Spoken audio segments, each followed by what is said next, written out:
আসসালামু আলাইকুম প্রিয় বন্ধুরা, স্বাগতম পাইথন ওওপি বা অবজেক্ট ওরিয়েন্টেড প্রোগ্রামিং কোর্সে। এই সিরিজে আমরা শিখব পাইথনের সবচেয়ে গুরুত্বপূর্ণ কনসেপ্ট অবজেক্ট ওরিয়েন্টেড প্রোগ্রামিং। এখানে থাকছে ধাপে ধাপে ব্যাখ্যা, রিয়েল ওয়ার্ল্ড উদাহরণ আর সহজবোধ্য প্রেজেন্টেশন। আপনি যদি একেবারে নতুন হয়ে থাকেন অথবা নিজের পাইথন স্কিলকে এক ধাপ এগিয়ে নিতে চান, তবে এই সিরিজটি আপনার জন্য একেবারেই পারফেক্ট। তাহলে চলুন শুরু করি আমাদের এই দারুণ যাত্রা পাইথন ওওপি একদম শুরু থেকে অ্যাডভান্স পর্যন্ত। যারা পূর্বে ভিডিওটি দেখেননি, আগে সেটি দেখে নিন, তাহলে এই অংশটি আরো ভালোভাবে বুঝতে পারবেন। আচ্ছা, চলুন শুরু করি। প্রথমেই আমি আপনাকে দেখাতে চাই পাইথনে যা কিছু তৈরি করা হয় সবই একটি অবজেক্ট। তাহলে চলুন কিছু ভ্যারিয়েবল তৈরি করি। আমরা একটি স্ট্রিং ভ্যারিয়েবল নিতে পারি, নাম দিই নেম এবং এটিকে ভ্যালু দেই কবির। তারপরে একটি ভ্যারিয়েবল এজ সমান 29 দেই, যেটি একটি ইন্টিজার। এখন দেখি এগুলো আসলে কি ধরনের অবজেক্ট। যদি আমরা প্রিন্ট টাইপ নেম এবং প্রিন্ট টাইপ এস লিখে রান করি, তাহলে দেখতে পাবো নেম ভ্যারিয়েবলটি একটি স্ট্রিং অবজেক্টের সাথে যুক্ত, অর্থাৎ এটি একটি str অবজেক্ট। আর অবজেক্ট সবসময় ক্লাস থেকে তৈরি হয়। এখানে নেম অবজেক্ট তৈরি হয়েছে str ক্লাস থেকে। ক্লাস বেসিক্যালি হলো অবজেক্ট তৈরির ব্লুপ্রিন্ট। এইভাবে আমরা দেখতে পারি এস ভ্যারিয়েবলটি একটি ইন্টিজার অবজেক্ট। পাইথনে এটি হলো একটি ইন্ট অবজেক্ট, যেটি তৈরি হয়েছে ইন্ট ক্লাস থেকে। এখন আলাদা অবজেক্টের আলাদা আচরণ বা বৈশিষ্ট্য থাকে। উদাহরণস্বরূপ স্ট্রিং অবজেক্টের জন্য অনেক ফাংশন, যা ওওপি কনসেপ্টে মেথড নামে পরিচিত। এগুলো ব্যবহার করে আমরা অবজেক্টের ভিতরের ডেটা ম্যানিপুলেট করতে পারি। এখানে নেম ভ্যারিয়েবলের ডেটা হলো কবির নামের একটি ক্যারেক্টার সিকোয়েন্স। যদি আমরা নেম ডট লিখি, তাহলে আমাদের দেখাবে একাধিক মেথড বা ফাংশন, যা এই স্ট্রিং অবজেক্টের জন্য ব্যবহার করা যাবে। যদি আমরা আপার ব্যবহার করি, তাহলে এটি স্ট্রিং অবজেক্টের ভিতরে থাকা ডেটাকে আপার কেসে রূপান্তর করবে। আমরা যখন কোড রান করি তখন শুরুতে টাইপ সরাতে হবে। আমরা রান করলে দেখতে পাবো ডেটা এখন বড় অক্ষরে বা আপার কেসে পরিবর্তিত হয়েছে।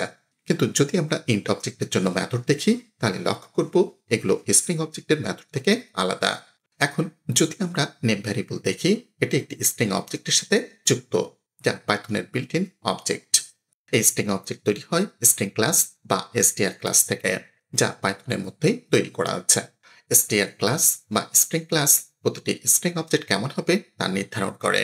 স্ট্রিং এর উপর কাজ করার জন্য দরকারি মেথডস বা ফাংশন দেয়। যেমন নেম ডট আপার ব্যবহার করলে স্ট্রিং এর সব অক্ষর আপার কেস হয়ে যাবে। অর্থাৎ মেথডস বা ফাংশনস মূলত স্ট্রিং ডেটাকে পরিবর্তন বা ম্যানিপুলেট করে। ইন্ট এবং str ক্লাস হলো পাইথনের বিল্ট ইন ক্লাসের উদাহরণ। এগুলো ব্যবহার করে আমরা স্ট্রিং বা ইন্টিজারের মতো ডেটা স্ট্রাকচার তৈরি করতে পারি। কিন্তু শুধু বিল্ট ইন ক্লাস নয়, আমরা চাইলে নিজস্ব ক্লাসও তৈরি করতে পারি এবং সেই ক্লাস থেকেই অবজেক্ট, যা ইনস্ট্যান্স নামে পরিচিত, বানাতে পারি। এবার চলুন আমরা নিচের একটি ক্লাস তৈরি করি। তাহলে আমরা একটি ক্যাট ক্লাস বানাবো। এই ক্যাট ক্লাসে আমরা নির্ধারণ করতে পারবো কি ধরনের তথ্য বা ডেটা বা অ্যাট্রিবিউটস থাকবে এবং কি ধরনের আচরণ বা বিহেভিয়ার বা মেথডস বা ফাংশন থাকবে, যা প্রতিটি বিড়ালের বা ক্যাটের জন্য প্রযোজ্য হবে। প্রথমে আমরা একটি খুবই সহজ ক্যাট ক্লাস তৈরি করব, যেখানে কোনো ডেটা থাকবে না, কেবলমাত্র একটি বিহেভিয়ার থাকবে। পাইথনে ক্লাস তৈরি করার নিয়ম হলো ক্লাস, ক্লাস নেম, ক্লোন। তারপর এই ক্লাস ব্লকের মধ্যে আমরা অ্যাট্রিবিউটস এবং মেথডস লিখতে পারি। এখানে ক্লাস একটি পাইথন কিওয়ার্ড। আমরা ক্লাসের নাম যে কোনো কিছু রাখতে পারি। এক্ষেত্রে আমরা ক্লাসের নাম রাখবো ক্যাট। তারপর একটি ক্লোন দিয়ে ক্লাসের ভিতরে আমরা ডেটা বা অ্যাট্রিবিউট সংজ্ঞায়িত করতে পারি এবং মেথডস এবং ফাংশনসও সংজ্ঞায়িত করতে পারি। মেথড কি? একটি মেথড হলো একটি ফাংশন যা ক্লাসের ভিতরে লেখা থাকে। তাহলে আমরা লিখতে পারি class cat colon define meow self colon print meow meow. এখানে লক্ষ্য করুন মেথডের ভিতরে সেলফ প্যারামিটার রয়েছে। এখন এই সেলফ নিয়ে বেশি চিন্তা করবেন না, আমরা পরে বিস্তারিত জানবো। এখন যেহেতু আমরা একটি ক্যাট ক্লাস তৈরি করেছি, এটি ব্যবহার করে আমরা ক্যাট অবজেক্ট তৈরি করতে পারি। উদাহরণস্বরূপ ক্যাট সমান cat open parenthesis close parenthesis. Cat class থেকে তৈরি একটি ইনস্ট্যান্স বা অবজেক্ট। এখানে ক্যাট ভ্যারিয়েবলটি হলো একটি অবজেক্ট যা ক্যাট ক্লাস থেকে তৈরি হয়েছে। আমরা যখন কোনো ক্লাস ব্যবহার করি, তখন মূলত সেটিকে কল বা ইনস্ট্যান্সিয়েট করি। এর মাধ্যমে আমরা একটি অবজেক্ট তৈরি করি। এখানে আমরা একটি ক্যাট অবজেক্ট তৈরি করে সেটি cat1 নামের ভেরিয়েবলে সংরক্ষণ করেছে। এখন আমরা চাইলে এই cat1 অবজেক্টের মেথডও অ্যাক্সেস করতে পারি, যেমন cat1 ডট মেও। এভাবেই আমরা কোনো অবজেক্টের মেথড অ্যাক্সেস করি। এখানে cat1 হলো অবজেক্টের নাম, ডট ব্যবহার করে আমরা মেথড অ্যাক্সেস করি। তারপর মেথডের নাম লিখি, যেমন মেয়াও। এখন আমরা যদি এটি রান করি তাহলে আউটপুট পাবো মেও মেও। আমরা একইভাবে আরো অবজেক্ট তৈরি করতে পারি এই ক্যাট ক্লাস থেকে। cat2 সমান cat open parenthesis close parenthesis cat2 dot meow. এবারেও আমরা একই আউটপুট পাবো মেও মেও। কিন্তু সমস্যাটি হলো আমরা যতগুলো অবজেক্ট তৈরি করি না কেন সবগুলো অবজেক্টের কাজ একেবারেই একই রকম হবে। সবগুলোর মধ্যে কেবল একটি মেথড মেও থাকবে, আর সেটি শুধু মেও মেও প্রিন্ট করবে। এটি আসলে খুব একটা কার্যকর নয়। তাহলে চলুন এবার আমরা ক্যাট ক্লাসের কিছু অ্যাট্রিবিউটস বা ডেটা ফিল্ডস যোগ করি। যেমন প্রতিটি বিড়ালের জন্য আমরা একটি নেম এবং একটি ব্রিড বা জাত রাখবো। আমরা এটি করতে পারি ক্যাট ক্লাসের ভিতরে একটি double underscore init double underscore method সংজ্ঞায়িত করে। Double underscore init double underscore হলো পাইথনের একটি বিশেষ মেথড, যা মূলত কোনো ক্লাসের জন্য কিছু ডেটা ফিল্ডস বা অ্যাট্রিবিউটস সেট আপ করার সুযোগ দেয়।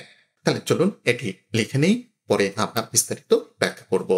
Class cat colon define double underscore init double underscore within parenthesis self comma name comma breed colon self dot name সমান নেম সেলফ ডট ব্রিড সমান ব্রিড। এখানে লক্ষ্য করুন সেলফ ডট নেম সমান name. প্রতিটি ক্যাট অবজেক্টের একটি নেম থাকবে। সেলফ ডট ব্রিড সমান ব্রিড। প্রতিটি ক্যাট অবজেক্টের একটি ব্রিড থাকবে। সেলফ কি? এখন এই সেলফ নিয়ে চিন্তা করবেন না, আমরা পরে এটি ব্যাখ্যা করব। অবশ্যই সেলফ ডট নেম এবং নেমের নাম একই রকম হওয়া বাধ্যতামূলক নয়। আপনি চাইলে এটিকে অন্য কিছু নামও দিতে পারেন, যেমন সেলফ ডট ফার্স্ট নেম সমান নেম। কিন্তু সাধারণত প্রোগ্রামিং কনভেনশন হলো সেলফ ডট নেম সমান নেম, সেলফ ডট ব্রিড সমান ব্রিডের মতো একই নাম ব্যবহার করা। এখন আমরা যখন এই ক্যাট অবজেক্টস তৈরি করতে যাচ্ছি তখন এটি একটি এরর দেখাবে। কারণ হলো double underscore init double underscore method এখন দুটি প্যারামিটার চায়, নেম এবং ব্রিড। যদি আমরা cat1 সমান cat open parenthesis close parenthesis লিখি তাহলে এরর আসবে missing arguments parameters name and breed. তাহলে যখনই আমরা এখন একটি ক্যাট অবজেক্ট তৈরি করি তখনই আমাদের একটি নেম এবং একটি ব্রিড দিতে হবে। তাহলে আমরা এটিকে বলি ক্যাট অগ্নি, আর এটি হতে পারে ধরুন একটি ইন্ডিয়ান ক্যাট। আরেকটি বিড়ালকে আমরা বলি ভোলা এবং তার ব্রিড হতে পারে বাংলাদেশি ক্যাট। এখন আমরা কি করতে পারি তা হলো আসলে এই ক্যাট অবজেক্টসের ডেটা অ্যাক্সেস করতে পারি। যেমন আমরা প্রিন্ট cat1 ডট নেম করতে পারি এবং একইভাবে প্রিন্ট cat1 ডট ব্রিড করতে পারি। অর্থাৎ এগুলো হলো ডেটা ফিল্ডস ওই ক্যাট অবজেক্টের ভিতরে। cat1 অবজেক্টের একটি ডেটা ফিল্ড আছে নেম, আরেকটি আছে ব্রিড। আমরা এগুলোকে ডট নোটেশন ব্যবহার করে অ্যাক্সেস করতে পারি। যেমন ভাবে আমরা মেথডস কল করি, আমরা একই কাজ cat2 এর ক্ষেত্রেও করতে পারি। এভাবে আমরা বিভিন্ন ক্যাট অবজেক্টস তৈরি করে তাদেরকে একে অপর থেকে আলাদা করতে পারছি। যখন আমরা রান করি তখন আমরা দেখতে পাই অগ্নি ইন্ডিয়ান ক্যাট, ভোলা বাংলাদেশি ক্যাট। এখন একটু রিক্যাপ করি আমরা কি করলাম। আমরা একটি ক্যাট ক্লাস তৈরি করেছি যার মধ্যে একটি ইনিট মেথড আছে এবং এই ইনিট মেথড যার দুই পাশে ডবল আন্ডারস্কোর থাকে এটি হলো পাইথনের স্পেশাল মেথড। এটি শুধু একবার রান হয় যখন একটি নতুন অবজেক্ট ইনস্ট্যান্সিয়েট করা হয়। তাহলে আমরা এখানে দেখতে পাচ্ছি আমরা আসলে ক্যাট ক্লাস ইনস্ট্যান্সিয়েট করেছি, অথবা এই ক্যাট ক্লাস থেকে একটি ক্যাট অবজেক্ট তৈরি করেছি এবং সেটিকে cat1 নামের ভেরিয়েবলে অ্যাসাইন করেছি। একইভাবে আমরা আরেকটি ক্যাট অবজেক্ট তৈরি করেছি এবং সেটিকে cat2 নামের ভেরিয়েবলে অ্যাসাইন করেছি। এই ইনিট মেথড কেবল একবারই রান হয় যখন একটি অবজেক্ট তৈরি বা ইনস্ট্যান্সিয়েট করা হয়। অর্থাৎ এটি একবার রান হচ্ছে যখন আমরা cat1 বানালাম, আরেকবার রান হচ্ছে যখন আমরা cat2 বানালাম। সাধারণত অবজেক্টের ভিতরে ডাটা সেট আপ করার কাজ এই ইনিট মেথডের ভিতরেই করা হয়। এখানে আমরা দেখতে পাচ্ছি যখন আমরা cat1 অবজেক্ট তৈরি করেছি তখন তার ভিতরে ডাটা সেট আপ করা হয়েছে এবং এই ডাটা শুধুমাত্র এই অবজেক্টের জন্যই ইউনিক। একইভাবে আমরা যখন cat2 বানাই তখন আমরা কিছু ডাটা পাস করি এবং সেই ডাটা ইনিট মেথডের ভিতরে ডাটা ফিল্ডস হিসেবে সেট আপ হয় এবং এই ডাটা একান্তই cat2 অবজেক্টের জন্য ইউনিক। তো এই ছিল আজকের পর্বে। আমি আপনাকে পরবর্তী টিউটোরিয়ালে এই ধারাবাহিক টিউটোরিয়ালের পরবর্তী অংশ দেখাবো। সেখানে আমরা আরো নতুন কিছু শিখবো ধাপে ধাপে সহজভাবে। আশা করি আজকের এই পাঠ থেকে আপনি ওওপি সম্পর্কে অনেক কিছু শিখতে পেরেছেন। ওওপি নিয়ে আমাদের এই ধারাবাহিক ভিডিওতে প্রতিটি পর্বে আমরা আপনাকে আরো নতুন কিছু দেখাবো আরো সহজভাবে। যদি ভিডিওটি আপনার উপকারে আসে তাহলে একটি লাইক দিন, মন্তব্য জানান কেমন লাগলো, আর সাবস্ক্রাইব করুন কোডিং উইথ শামীম, যাতে পরবর্তী ভিডিও আপনি মিস না করেন। শেয়ার করুন বন্ধুদের সাথে যাদের এই স্কিলগুলো প্রয়োজন। আপনার শেখাচ্ছেদের হোক আরো শক্তিশালী, আরো কার্যকর। ধন্যবাদ ভিডিওটি দেখার জন্য। দেখা হবে পরের পর্বে। সবাই ভালো থাকবেন, সুস্থ থাকবেন। আল্লাহ হাফেজ।